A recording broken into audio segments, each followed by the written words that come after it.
Vamos a Primera de Juan, volvemos ya, hemos retomado, estábamos un poquito alejados de Primera de Juan, ahí en el capítulo 2, verso 12 al 14, vamos a leer, ¿ya? Primera de Juan, capítulo 2, verso 12 al 14. Vamos a ver varios textos, así que para que tenga ahí su Biblia a la mano y pueda ir también acompañándonos en lo que es la lectura de la palabra del Señor. Dice así: os escribo a vosotros, hijitos, porque vuestros pecados os han sido perdonados por su nombre. Os escribo a vosotros, padres, porque conocéis al que es desde el principio. Os escribo a vosotros, jóvenes, porque habéis vencido al maligno.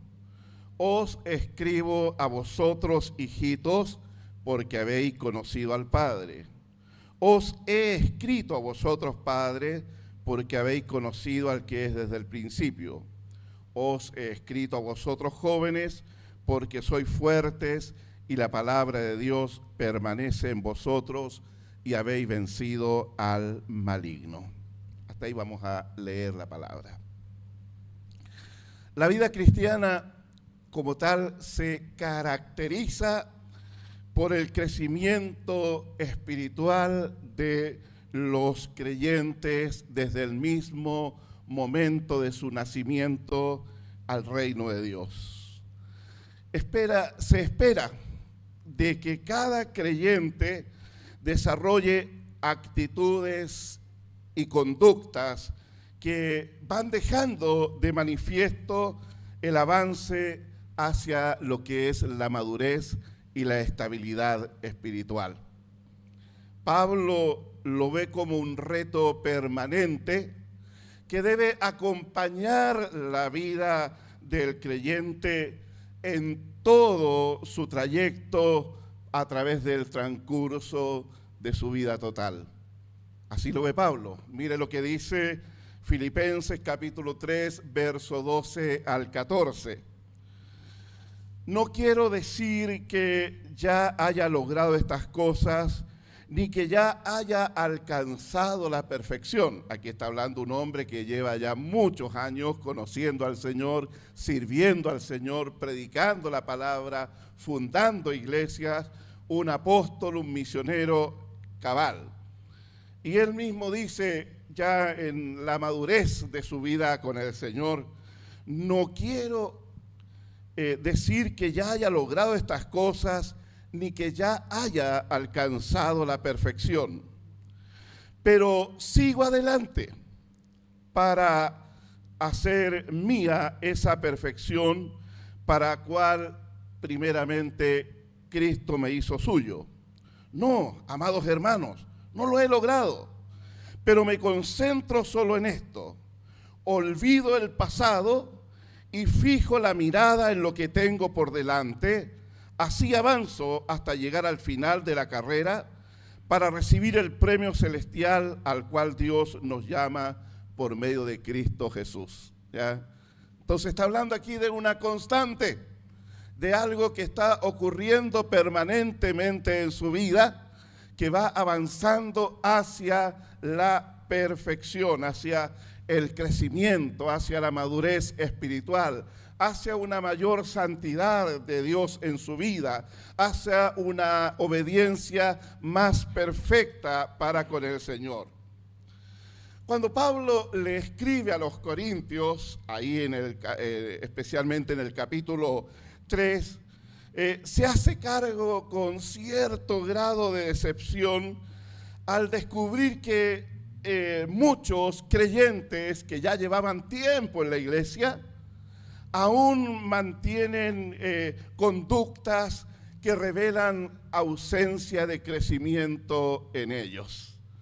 Pablo está escribiendo una carta, pero va recibiendo la revelación del Espíritu para redactar la carta, pero a la vez también está pensando en los creyentes de la iglesia allá en Corinto y se acuerda de las conductas, de las actitudes, de las reacciones que ellos tenían. Entonces Pablo dice, no puedo escribirle estas cosas porque si no han logrado asimilar lo básico, ¿cómo le voy a escribir esto? La verdad es que ellos, por el tiempo que llevaban, ya deberían estar en condiciones de recibir aquello.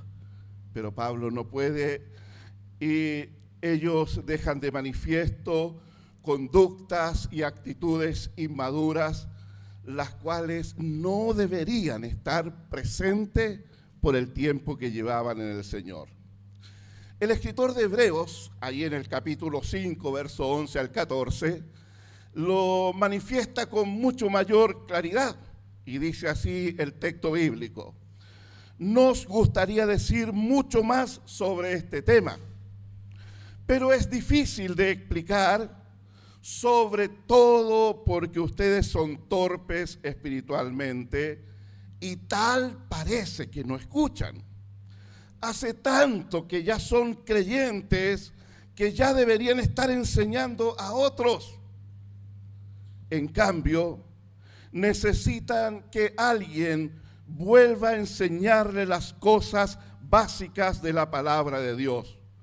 Son como niños pequeños que necesitan leche y no pueden comer alimento sólido, pues se alimentan de leche, pues el que se alimenta de leche sigue siendo bebé y no sabe hacer lo correcto. El alimento sólido es para los que son maduros, los que a fuerza de práctica están capacitados para distinguir entre lo bueno y lo malo. Como podemos apreciar en estos textos diferentes, hombres de Dios que escriben estas palabras, y detrás está la profunda preocupación del Espíritu Santo en ellos, vemos su preocupación por el crecimiento espiritual de aquellos que están bajo el cuidado pastoral de estos líderes ahí en la palabra. Bueno, es porque es así en el reino de Dios, ¿ya? Es como los padres. Usted que tiene hijos o ha tenido hijos, usted se goza con su pequeño bebé cuando aprendió a gatear, ¿no es cierto? Ya también vino la preocupación de dónde se iba a ir a meter. Pero qué bueno que está gateando. Y mira cómo gatea, mira y se mueve tan rápido para allá y para acá, ¿no es cierto? No te das ni cuenta y atravesó todo el living y está por allá llegando al patio. Pero se imagina ese mismo bebé, ya un niño de 4 años, todavía gateando. No, ya usted esperaría que camine, ¿ya? O cuando chiquito, cuando balbucea, ¿ya? Y los papás discuten, ¿dijo papá? No, dijo mamá. No, si yo lo escuché claramente, dijo papá, ¿ya? No dijo lo uno ni lo otro, estaba balbuceando. Pero los papás escuchamos lo que queremos escuchar, ¿ya? Pero se imagina después, a los 10 años, sigue balbuceando, como las canciones de Bad Bunny, ¿ya? No esperaría tal cosa, porque quiere que su hijo se comunique ahora con libertad, con claridad, exprese las ideas, lo que quiere, lo que necesita. Eso es crecimiento, eso es parte de lo que es el desarrollo humano. Entonces, cuando hay ausencia de crecimiento, hay también con ello una profunda preocupación de los padres. Ahí lo llevan a los especialistas, ¿no es cierto? Y todo lo demás. Bueno, aquí en este párrafo que hemos leído, el apóstol Juan nos escribe acerca de 3 niveles de crecimiento en la vida cristiana. Y de eso vamos a estar compartiendo el día de hoy. 3 crecimientos ya en lo que es la vida cristiana. Y estos 3 tienen un denominador común, que es la relación con Dios, conocer a Dios en la intimidad. Y el conocer a Dios en la intimidad nos va a ir conduciendo de manera natural a través de estos niveles de crecimiento. Descuidas la relación con Dios y detienes el crecimiento. Recuerda las palabras de Jesús en Juan capítulo 15, separados de mí, nada podéis hacer, nada podemos hacer. Primero, versículo 12, os escribo a vosotros, hijitos, porque vuestros pecados han sido perdonados. Versículo 13, os escribo a vosotros, hijitos, porque habéis conocido al Padre. La palabra aquí para hijitos es diferente a la palabra que se usa para hijo, como hijo de Dios, ¿no es cierto? Ya como un hijo adoptado, es diferente la palabra. Para referirse a un hijo en una relación filial, usa la palabra huios en lo que es el griego, pero aquí usa otra palabra que es teknion, esa es la palabra para hijitos. Entonces, esta palabra describe, siempre le he dicho otras veces de que cuando leemos el español nos cuesta ver estas diferencias, ¿ya? Pero ahí en el griego uno encuentra, en los diccionarios griegos uno encuentra los significados. Esta palabra teknion, que se traduce hijitos, ¿ya? Habla específicamente de un bebé recién nacido, ¿ya? Recién nacido. Está en sus primeros días y meses de existencia. Entonces, lo que Pablo está escribiendo acá es a personas recién nacidas. Por supuesto, esto se debe interpretar en un sentido espiritual, no literal, porque está hablando acá de nuevos convertidos, gente que es parte de la iglesia allí en ese momento en Éfeso, donde Pablo está escribiendo la carta, y que son gente que recién están conociendo al Señor. Se les predicó el Evangelio, aceptaron a Cristo en su vida, rindieron sus vidas al Salvador, y estas personas han experimentado lo que la Biblia llama el nuevo nacimiento. Lo que sabemos es requisito fundamental, insalvable, para poder ser parte del reino de Dios. ¿Ya? Nadie puede ver el reino de Dios si no nace de nuevo, ¿no es cierto? ¿Ya? Y lo que Juan está enfatizando acá a estos hijitos, a estos nuevos convertidos, le dice, vuestros pecados han sido perdonados, ¿ya?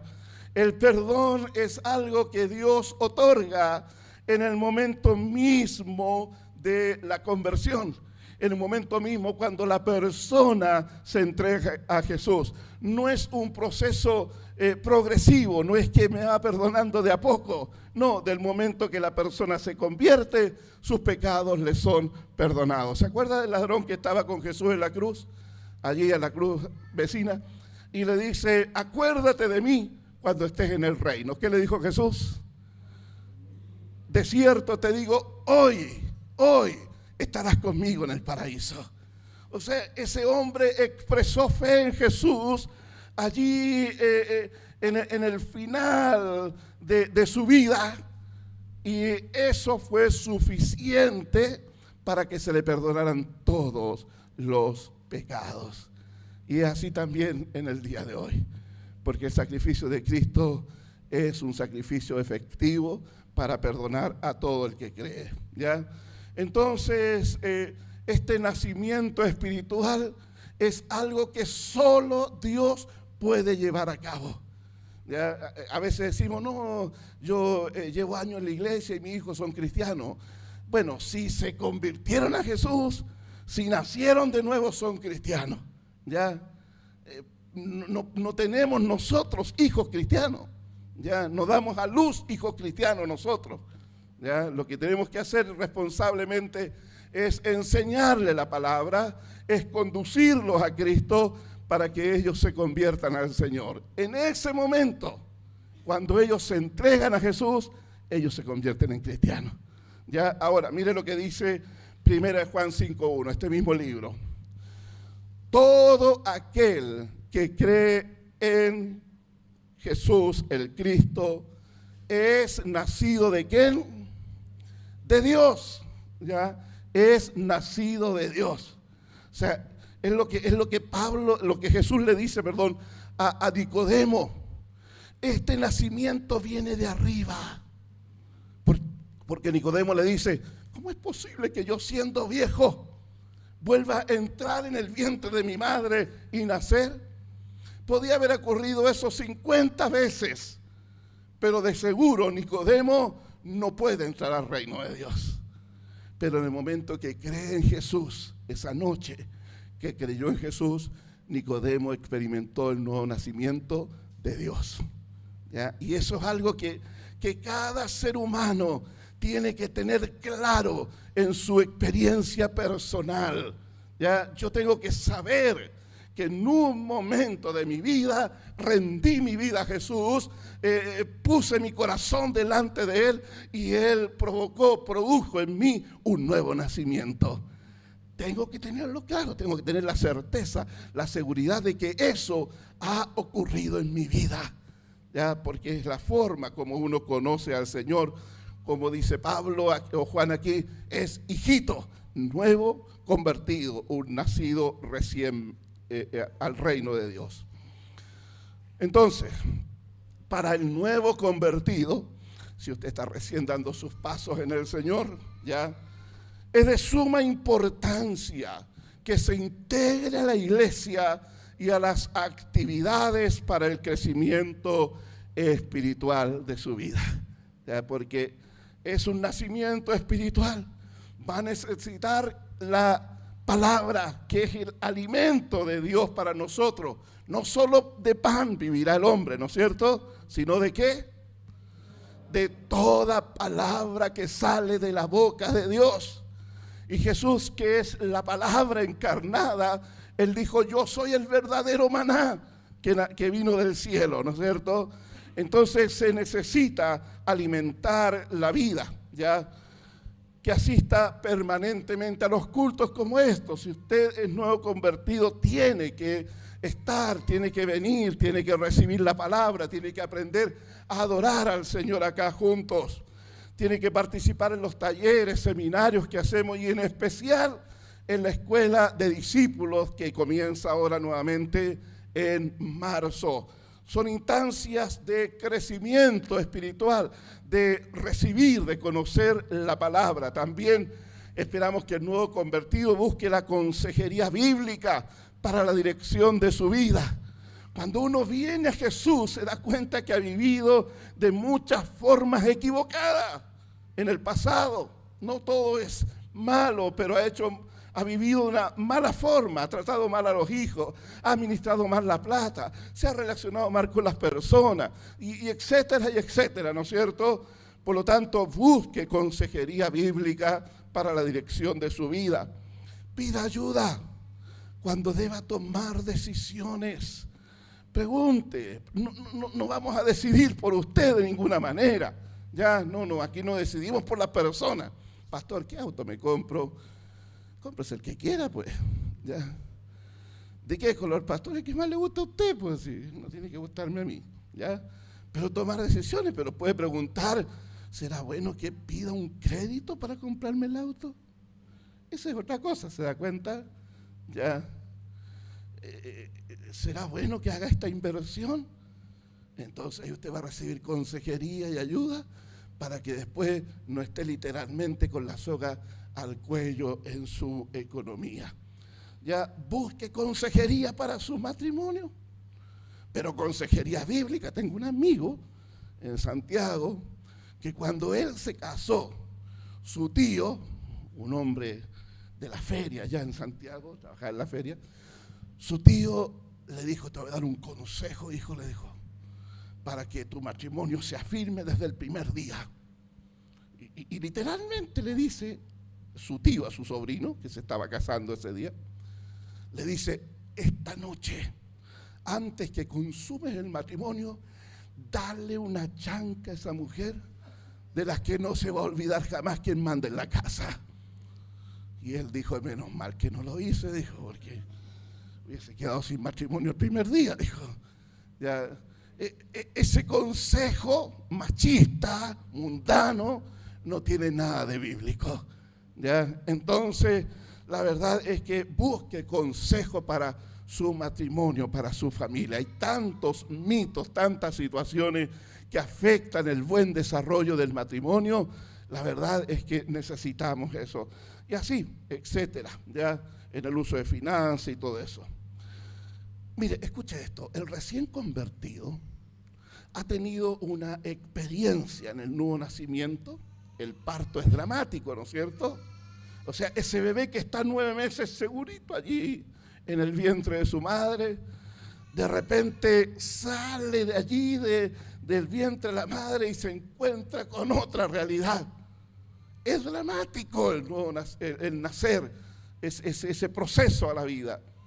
Así también cuando una persona nace al reino de Dios, tiene una experiencia dramática, tiene una fuerte experiencia, llena su corazón de gozo, llena su corazón de esa paz de saber que Dios me ha perdonado, que Él me ha abierto los ojos, hasta el canto de las aves suena más lindo, ¿ya? Porque te convertiste al Señor, tus ojos fueron abiertos. Ahora, esa experiencia que revoluciona al nuevo convertido viene también a traer cambios radicales en su conducta, en las amistades, en las prioridades en la vida, ¿ya? Pero esta experiencia inicial, que es maravillosa, no es suficiente para dar estabilidad a la fe. No es suficiente. Lamentablemente a veces la gente busca repetir esa experiencia. Es que yo quiero volver a sentir lo que sentí al principio. ¿Ha escuchado eso? ¿Ya? Yo sé que lo dijo a su amigo, no usted. ¿Ya? Es que yo quiero volver a sentir eso cuando yo tenía unas ganas de orar, cuando yo tenía unas ganas de esto, cuando yo tenía unas ganas de... Entonces la persona busca replicar esa experiencia única. Y es más, hay algunos que cuestionan y juzgan la conversión de otros porque no tuvo la experiencia tan dramática como la tuvo él. No, si esto es una cuestión personal, individual. La conversión es una experiencia personal con el Señor, ¿ya? Entonces, esta experiencia inicial no es suficiente para dar estabilidad a su fe. Ahora en adelante necesitas una experiencia relacional, ¿ya? ¿A qué me refiero con eso? Es una comunión día tras día, permanente, ahora con el Señor. Mira, acompáñame a segunda de Pedro, capítulo 3, verso 18. Segunda de Pedro 3, 18, dice así. Antes bien, dice, está hablando de varias cosas y problemas que habían con falsos maestros. Entonces dice, antes bien, creced en la gracia, crecimiento. Ahora que estás en la gracia, tienes que ir experimentando un crecimiento que se esperaba de la iglesia ahí de los hebreos. Ustedes ya llevan tanto tiempo en el Señor que deberían estar enseñando a otros. Se esperaba de ellos crecimiento. Entonces acá dice, antes bien, crecer en la gracia y en el conocimiento de nuestro Señor Jesucristo. Entonces, usted que experimentó a Jesús en su vida, que aún es un niño espiritual, no se quede allí pegado en la experiencia inicial que tuvo hace unos meses, hace un año atrás, ¿no es cierto? Ya hay otros que ya se quedan pegados en la experiencia de 5, de 10 años atrás. Ya, no se quede pegado allí. Comienza a experimentar a Dios de manera relacional. Porque usted cuando vino a Cristo, Jesús dice, yo soy el camino, yo soy la verdad, yo soy la vida. Lo más maravilloso que pasó en su vida fue haber conocido a Jesús, fue haber encontrado el camino, fue ahora disfrutar la vida de Dios en su corazón. Pero ese texto no queda allí en una experiencia inicial. Jesús dijo, yo soy el camino, la verdad y la vida. Nadie viene al Padre sino por mí. O sea, Jesús es el camino. No es para que usted se quede en el camino debajo de un sauce. Es para que llegue al final del camino. ¿Quién está al final del camino? El Padre. El Padre. Entonces Jesús vino para volver a conectarle con el Padre, para poder tener así una relación personal, permanente y de crecimiento en Él. No debe permanecer siendo un hijito, un niño espiritual. Debe ahora relacionarse con Dios para experimentar el crecimiento. Gálatas 4:19, ¿qué dice ahí? Hijitos míos, dice. Ahí usa la palabra tecnión, ¿se da cuenta? Hijitos míos, dice Pablo, por quienes vuelvo a sufrir dolores de parto. O sea, estos hermanos de Galacia deberían haber experimentado ya un crecimiento, pero su crecimiento se detuvo allí por diferentes razones. Entonces Pablo dice, por quienes vuelvo a sufrir dolores de parto. ¿Y qué es lo único que va a detener esos dolores de parto? Hasta que Cristo sea formado en vosotros. ¿Ya? Eso es crecimiento. Que Cristo crezca en mí. Como dijo el apóstol Juan el Bautista, es necesario que Él crezca y que yo mengüe. ¿Ya? Es necesario que Él crezca, pero que yo me achique. Bueno, vamos a lo otro, los jóvenes, ¿ya? Versículo 13. Os he escrito a vosotros jóvenes que habéis vencido al maligno. Os he escrito a vosotros jóvenes porque sois fuerte y la palabra de Dios permanece en vosotros y habéis vencido al maligno. Versículo 14. ¿Ya? Ahora, aquí ya se refiere a creyentes que ya llevan un tiempo conociendo al Señor, aun cuando todavía no tienen la experiencia y la madurez suficiente. Tienen ánimo, tienen fuerza para servir, tienen también victoria sobre el enemigo. Vamos nomás, echémosle para adelante, ¿ya? ¿No es cierto? Vamos, pongámosle bueno nomás. Ya, como dice mi hermano Reni, pa'lante. Ya, vamos pa'lante. Ya, son jóvenes, impulsivos, con fuerza, con energía, con vitalidad. Ya, y quieren allí enfrentar los obstáculos, quieren enfrentar la oposición. Y como Pedro, Señor, en medio de la tormenta, manda que yo vaya a ti, Señor. Ven, le dijo el Señor. ¿Ya? Jóvenes que han, dice, vencido al maligno, pero a la vez también pueden ser vulnerables ante situaciones en las cuales la fe es probada. O sea, la fe nuestra va a ser probada de diferentes maneras, con la economía, ¿no es cierto?, con las relaciones con otras personas, con la familia, con los hijos, con el vecino, con el compañero de trabajo. La fe nuestra va a ser probada de diferentes formas. Y allí es en el medio de la prueba donde la fe nuestra va siendo purificada. Sí, allí en la prueba es donde queda en evidencia lo que realmente hay en mi interior. Hay un contraste tan grande entre dos personas tan íntimas, tan cercanas en la Biblia, como lo son, ¿cómo se llama este hermano que sufrió? Job, ¿ya? Job y su esposa, ¿no es cierto? Job y su esposa. Él sí fue probado, hermano, ¿ya? Y en tan corto lapso de tiempo, ese hombre la sufrió toda. Pérdida total, ¿ya? Y él estaba postrado allí con una enfermedad en su cuerpo, se rascaba con una teja allí. Y viene su señora, su amada esposa, viene a ministrarle allí. No sé si su esposa le ha ministrado de esa manera a usted. Por lo menos mi esposita no. Ha estado tentada, pero no la ha hecho. No. Entonces, el hombre en la prueba de su fe, allí,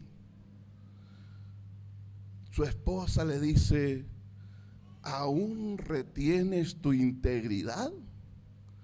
Maldice a tu Dios y muérete. Wow. Ya, qué manera de ministrar, ¿no es cierto? Ya. ¿Y qué le dice Job? Como las mujeres necias has hablado. ¿Recibiremos de Dios solo el bien y no el mal? ¿Ya?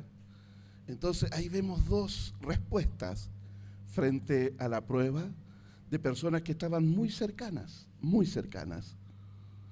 Y eso nos habla que el crecimiento espiritual es algo tan personal, tan personal. Usted no puede depender, no, si y lo he escuchado de varón y me dan ganas de ungirlo no sé con qué. ¿Ya? Es que no, si mi esposita es la que ora. No, otro dice, es que yo me cuesta leer a mí. Así que dejo que mi esposa lea o mi esposo lea. No, hermano, el crecimiento espiritual que habla la Biblia no es algo delegable. No es que yo voy a crecer espiritualmente por la búsqueda del otro. Esto tiene que ver con una cuestión personal. Entonces allí esa mujer dijo: maldice a tu Dios. Y Job dijo: necia, necia. Y el hombre retuvo su integridad allí ese día. Entonces la fe va a ser probada. Y cuando la fe prueba la vida del creyente, deja en evidencia si no hemos preocupado previamente de cultivar ese fortalecimiento de nuestra vida espiritual. Sí, no es que yo voy a orar porque estoy pasando pruebas. Yo oro porque sé que en un momento vendrán las pruebas. No voy a leer la Biblia para encontrar las promesas porque Dios me está probando. Y encontramos allí en el internet: si estás en enfermedad, lee tanto. Si estás en un problema económico, lee tanto. No funciona así, mi hermano. Uno escudriña la palabra cada día. Uno se alimenta con la palabra cada día. Porque va a llegar un momento en el cual mi fe va a ser probada. Y si yo estoy fuerte, firme con la palabra, voy a sostenerme en victoria en medio de la prueba. Sí, porque somos más que vencedores en Cristo Jesús, ¿no es cierto? Entonces el Señor nos advierte claramente de que somos vulnerables nosotros cuando la fe es probada, cuando vienen las tentaciones, y las tentaciones van a venir en tu área de debilidad. Allí Satanás conoce nuestra debilidad y nos va a tentar allí. Como también el afanarnos en preocupaciones como el trabajo, el deporte, los estudios, los placeres, las redes sociales. Hay un estudio que dice que en promedio la gente invierte 5 horas diariamente en las redes sociales. Ya, la gente que está adicta a eso. Es terrible, ya. Y no podemos orar tranquilo 10 minutos, porque ya estamos ansiosos por otras cosas. Entonces el Señor advierte esto en la parábola del sembrador. Y Él dice que la fe o la experiencia del encuentro con Él, de un caminar con Él, puede verse afectado, neutralizado por los afanes de esta vida o por las tentaciones que nos pillan sin un fundamento sólido en nuestra vida. Claro. Entonces el joven puede ser impulsivo, pero si no tiene un buen fundamento, su vida va a experimentar un retroceso, el cual puede ser peligroso. Pablo, cuando le escribe a su discípulo Timoteo, le habla de un discípulo llamado Demas. Demas, ¿ya? ¿Y qué dice Pablo acerca de Demas?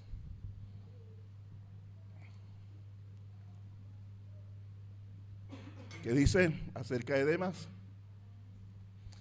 Demas me ha desamparado, amando a este mundo. ¿Ya? O sea, está hablando de un creyente. Está hablando de una persona que sirvió junto al más grande de los misioneros de toda la historia. A este hombre que recibió tanta revelación en su vida de parte de Dios. Estuvo allí con él, como discípulo de Pablo. Y dice, Demas me ha desamparado, amando a este mundo. ¿Cuánta gente que en un momento veíamos tan firme, tan entusiasmado, con tanto ánimo y tanta fuerza, y da una pena verles hoy atrapados en el mundo, no pudiendo salir de allí, incluso no queriendo salir? ¿Se acuerda de Judas, otro joven, que fue de la comitiva de los 12, junto con el maestro de maestros? Y Judas, al final, por amor al dinero, terminó perdiéndose.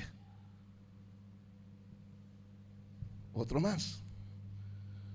Los creyentes de Galacia, que abandonaron la fe en Cristo y volvieron a las prácticas antiguas de la ley. Hay otro hombre también allí en la iglesia donde Juan está escribiendo, Diótrefes, ¿ya? Juan capítulo 3, o sea, Juan 3, tercera de Juan. Diótrefes era un hermano de la iglesia, pero que en su corazón tenía un amor por una posición de liderazgo. Eso es lo que le daba valor a su vida. Entonces, cuando encontró la oportunidad, Diótrefes, ¿qué es lo que hizo? Se apropió del liderazgo de la iglesia. Y a todos aquellos que no seguían sus dictámenes, los echaba de la iglesia. Y si los apóstoles mandaban a alguien para allá, para la iglesia, no los recibía. Diótrefes fue un dolor de cabeza en la iglesia en Éfeso allí. Entonces, la verdad es que debemos siempre seguir el consejo de Pablo. El que piensa estar firme, mire que no caiga. Claro, ese es el consejo del apóstol Pablo. ¿Ya?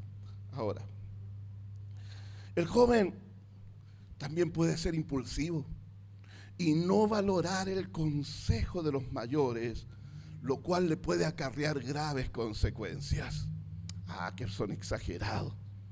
¿Cómo tanto? ¿Cómo? No, son hasta mal pensados, ¿eh? Y desprecia el consejo de los adultos, los mayores.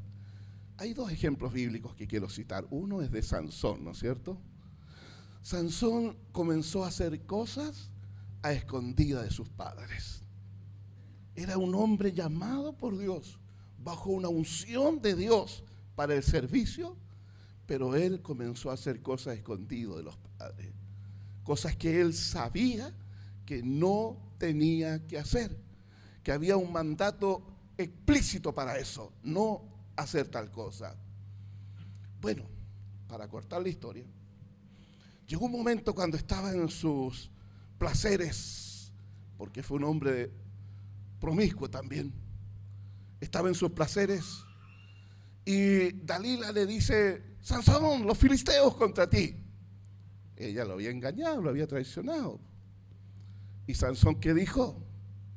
Esto va a ser como las otras veces.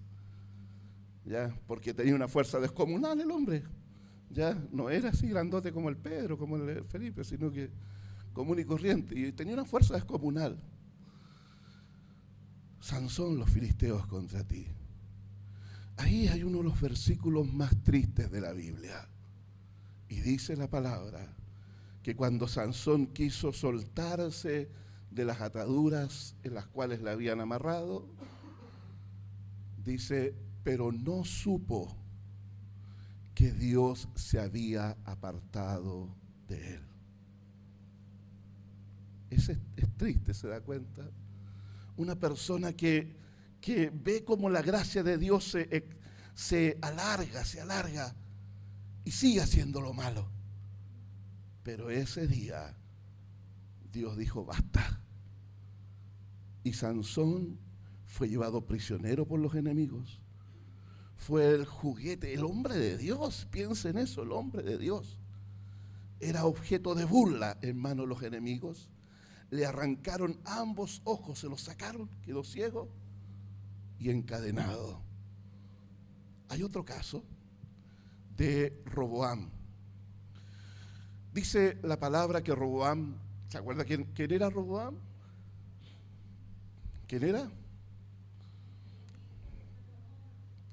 Hijo de Salomón, ¿ya? Todos sabemos que hay una Biblia, ¿no es cierto? ¿Ya? Salomón, rey de Israel, el más sabio de todos, dice la palabra. Y resulta que su hijo Roboam comienza a reinar. Y respecto a los impuestos, convoca a los ancianos que habían gobernado con su padre y les pregunta qué debían hacer. Y mire lo que dice Jueces Primera Reyes 12:6. Entonces el rey Roboam pidió consejo a los ancianos que habían estado delante de Salomón su padre cuando vivía, y dijo: ¿cómo aconsejáis vosotros que responda a este pueblo? El pueblo decía: por favor, quítanos la carga de tanto impuesto. Ya estaban pidiendo que sacara el impuesto a la benzina, que sacara todo ese tipo de impuestos, ya. Quita la carga. Y los ancianos le dijeron que quitara, que alivianara la carga sobre el pueblo. Consejo sabio. Mire lo que dice el versículo 8. Pero él, Roboam, dejó el consejo de que los ancianos le habían dado y pidió consejo a los jóvenes que se habían criado junto a él. ¿Ya? Eso ocurría hace 3000 años, ¿no es cierto? Ya no es parte de la realidad. Han pasado 3000 años, estamos más sabios los seres humanos. ¿Ya? No escuchó el consejo de los ancianos. ¿Y sabe lo que provocó? El reino se dividió. Hubo una rebelión allí ese día. Entonces, los jóvenes se caracterizan justamente por eso, por ser impulsivos. Y aquí está hablando de jóvenes cristianos, ¿no es cierto? Personas que llevan tiempo en la iglesia, que han ido integrándose al cuerpo, a parte de la iglesia. El mismo Salomón da este consejo y dice: no dejes que la emoción de la juventud te lleve a olvidarte de tu Creador. Hónralo mientras seas joven, antes que te pongas viejo y digas: la vida no es ya agradable. Vamos con los padres que unen la relación con Dios y la experiencia. Os he escrito a vosotros, Padre, porque conocéis al que es desde el principio. Os he escrito a vosotros, Padre, porque habéis conocido al que es desde el principio. Repite la misma frase, ¿ya? Aquí está hablando de creyentes ya maduros en su fe, que han crecido en experiencia y que tienen ahora estabilidad en su caminar con Cristo. Para ellos el conocimiento de Dios no es solo una experiencia inicial, como ocurre a los hijitos, sino más bien es relacional, algo permanente, que se va profundizando al tener cada vez una mayor revelación del conocimiento de la persona de Dios y sus obras. Efesios capítulo 1, verso 17 dice así: para que el Dios de nuestro Señor Jesucristo, el Padre de gloria, os dé espíritu de sabiduría y de revelación en el conocimiento de Él, alumbrando los ojos de vuestro entendimiento, para que sepáis cuál es la esperanza a que Él os ha llamado y cuál es la riqueza de su gloria, de su herencia en los santos. Entonces la oración de Pablo por la iglesia en Éfeso era eso justamente: tengan mayor revelación de la persona de Dios, un mayor conocimiento cómo es Dios realmente, cómo es Él. ¿Sabe? Es en las pruebas, en las dificultades y en la adversidad, cuando a la vez también queda de manifiesto que es mi percepción de Dios. Entonces a veces creyentes que son jóvenes, llevan tiempo en el Señor, están en pruebas y están culpando a Dios por eso. ¿Están culpando a Dios? ¿O están acusando a Dios de que se sienten abandonados por Él? Que ya no me escucha mi oración. Entonces cuando alguien hace esas declaraciones, lo que está dejando en evidencia es que no ha alcanzado una madurez espiritual. Porque cuando nosotros tenemos esa madurez espiritual, esta va acompañada por revelación de la persona de Dios y de sus obras. ¿Quién es Dios realmente? No el Dios que yo me imagino, no el Dios que yo creo que es, sino el Dios que se revela por medio de su palabra a mi vida. Por eso Pablo oraba, tengan espíritu de sabiduría y de revelación. ¿Y cuándo va a venir esta sabiduría y esta revelación? Cuando yo estoy estudiando la palabra. Es allí, mi hermano. No es que se me ocurrió. Hoy sí estaba viendo justo la película Jesús de Nazaret y tuve revelación. No, mi hermano.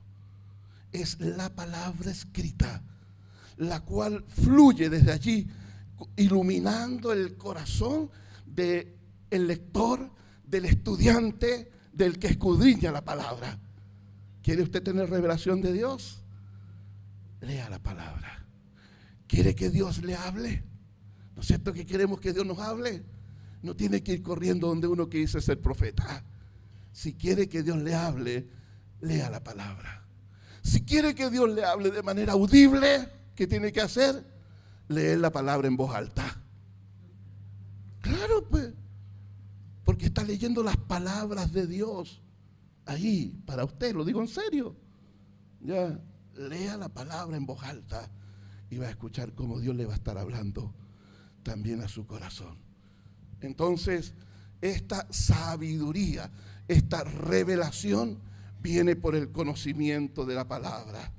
Entonces, estos padres que habla acá son personas que han sabido unir la experiencia con el conocimiento. Ambas cosas, experiencia con conocimiento. Y al llamarles padres, está destacando el hecho de que son personas que tienen una profunda preocupación por los más inexpertos, por los que recién están comenzando. Y son esas personas que uno los ve aquí, termina el culto y buscan a alguien nuevo para compartir con la persona, para acercarse donde la persona. No se quedan ahí conversando, riendo y contando chistes, ¿no es cierto?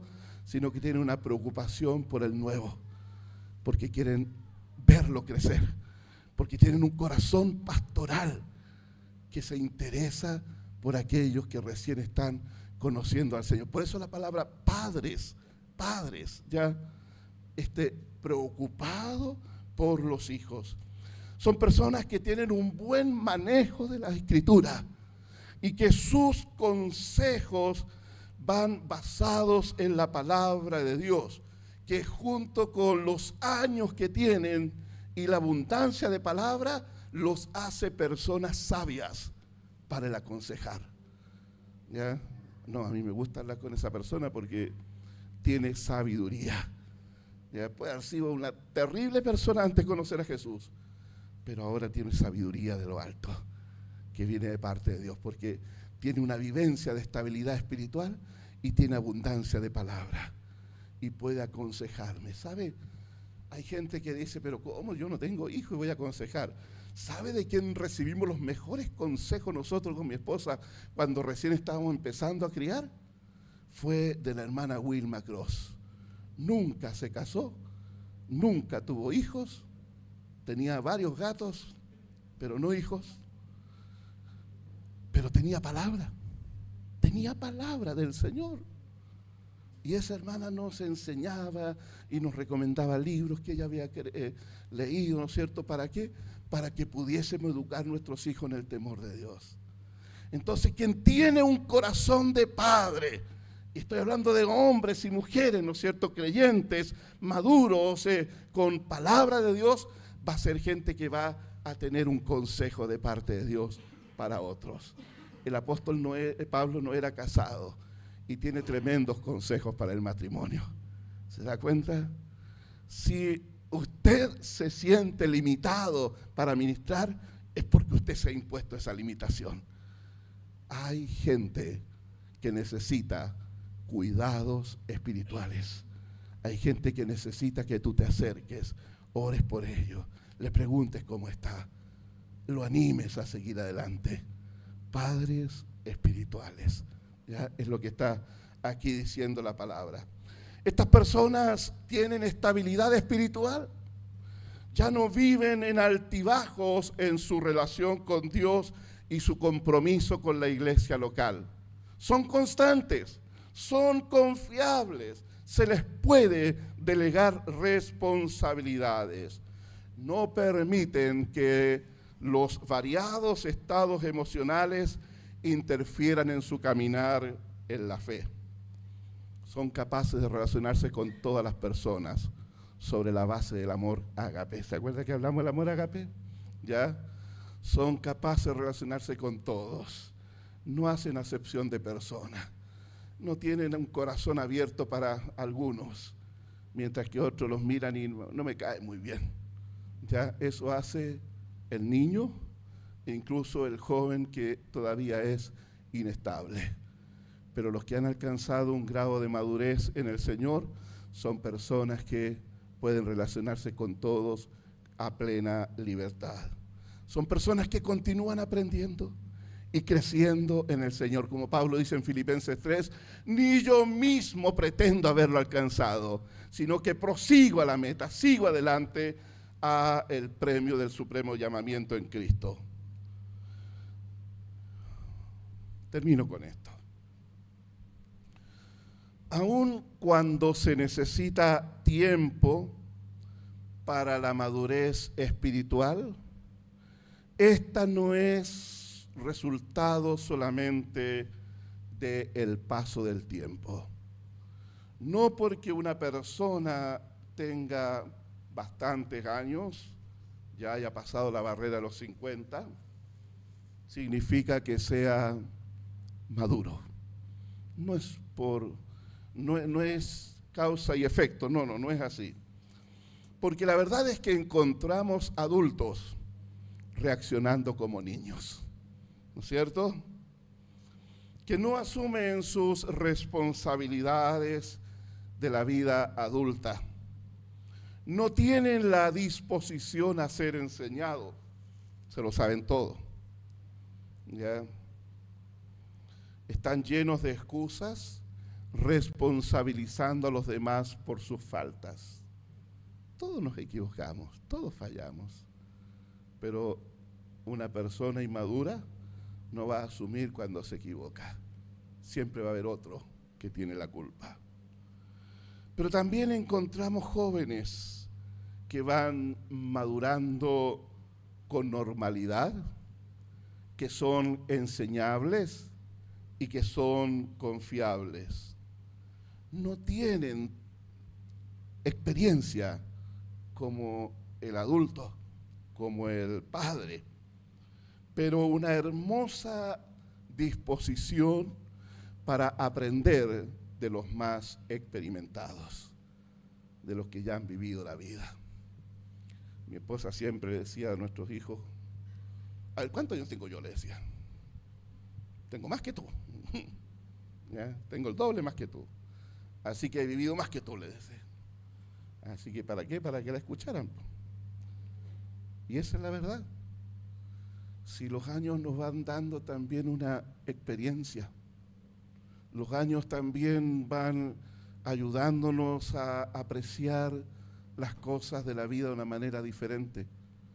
Los años nos van haciendo más pausados en las decisiones que vamos tomando. Por lo tanto, los años ayudan también. Pero no es suficiente con los años para llegar a ser sabio. ¿Ya? La sabiduría viene de lo alto, viene de arriba, viene del Padre.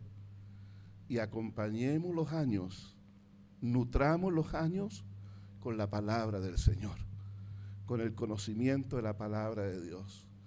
Que cuando alguien desde aquí adelante pregunte, ¿se acuerdan de este personaje bíblico? La mayoría diga, sí, ya, sí, yo me acuerdo, ya, porque conoce la palabra, porque conoce la Escritura. La verdad es que manifestar pataletas, usted sabe lo que son las pataletas, ¿no es cierto? Ya, manifestar inestabilidad cuando una persona que se supone que debería estar enseñando a otros y no está en condiciones, la verdad es que no ha madurado. Y eso trae dificultades en la familia de la fe también. Como el hijo inmaduro en casa trae dificultades, dolor, conflictos, es peleador, no es perdonador, no es responsable, lo mandan a hacer cosas, no quiere hacer las cosas que lo mandan, sale con la suya, ¿no es cierto? ¿Ya? Y eso trae conflicto al interior del hogar. Ocurre en los hogares cristianos también, mi hermano. ¿Ya? Y ocurre también en la iglesia local. Ocurre también en la iglesia local. Entonces, para evitar eso, debemos nosotros entender dónde estamos hoy. Porque cuando yo entiendo dónde estoy, puedo avanzar. ¿Puedo avanzar? Si eres un recién convertido, un hijito, como dice Juan, debes anhelar todo aquello que te ayude en tu crecimiento. No dejes de congregarte. Intégrate a una casa iglesia. Participa en la escuela de discípulos. Participa en los tiempos de oración. O sea, todos los que estamos aquí, deberíamos haber por lo menos 4 personas cada martes allí, o en cada horario del martes orando. No debería estar aquí alguien pidiendo por favor que no queden espacios vacíos. ¿Ya? Hijitos que anhelan buscar al Padre. Si eres joven, continúa aprendiendo y creciendo en tu vida espiritual. Utiliza tu energía para servir con pasión al Señor. Acuérdate de tu Creador en los días de tu juventud. Esa pasión que tienes para estudiar, esa pasión que tienes para trabajar, invierte de esa pasión en servir al Señor también y su obra. Desarrolla dones y talentos para servir y sobre todo, joven, crece en el conocimiento de la palabra. Crece en eso. Experimenta esa revelación de Dios en tu corazón. Si eres padre, continúa hasta llegar a la meta. Si eres padre, si tienes un corazón pastoral, de preocuparte por los demás, de atender a la necesidad de otros, de estar aconsejando a otros, allí liderando tu casa iglesia u otra labor. Si eres padre, continúa hasta llegar a la meta. No bajes la intensidad de tu servicio al Señor. Dice Pablo, no nos cansemos de hacer el bien, pues a su tiempo segaremos si no desmayamos. Es triste ver a alguien que ha corrido la carrera de la fe y en un momento allá, lejos, se detiene y dice no. Y piensa que ha sufrido una pérdida por haber seguido a Jesús. Continúa siendo un ejemplo y estímulo a los jóvenes. Preocúpate de pastorear a quienes vienen creciendo. Sé un ejemplo, le dice Pablo a Timoteo. Sé un ejemplo. ¿Ya? ¿Dónde estás hoy? ¿Dónde te encuentras hoy en tu vida con el Señor? Yo dije que no quería tener perro. O más perros.